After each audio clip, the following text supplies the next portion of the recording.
Ken pa lang, talagang umaalagwa na sa scoring. Itong si Jolas. Meanwhile, a foul will be called on Jojo Lastimosa on a technical against Sanchez. Yes. So, very quick talaga itong mga referees natin dito. Ayaw nilang, mag-escalate ang sitwasyon, so to speak. JJ Helderbrand trying to shake off itong si Jojo Lastimosa. The referee whistles.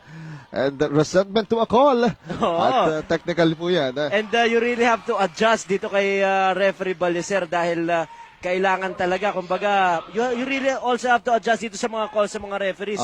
Kaya, of course, ito si referee Balicer, ayaw niya na kumbaga nagre-resent ka dahil legitimate naman yung kanyang mga tawag. Of course, ito si referee Balicer, nonsense referee. Talagang, kung kayo kilala ko, dapat kilala nyo na rin ako. Yung referee Balicer. Ito si Helterbrand from PLDT IDD range. Good line but short.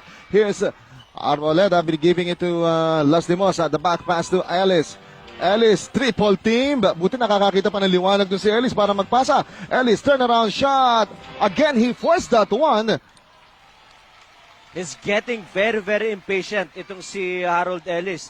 Kaya on the repost earlier, nakita niya, the double was late. He forced his shot again. And yun ang mga tirang ibibigay mo dahil fall away. Medyo mababa yung percentage ang ganong mga tira. Samantala, just Lastimosa.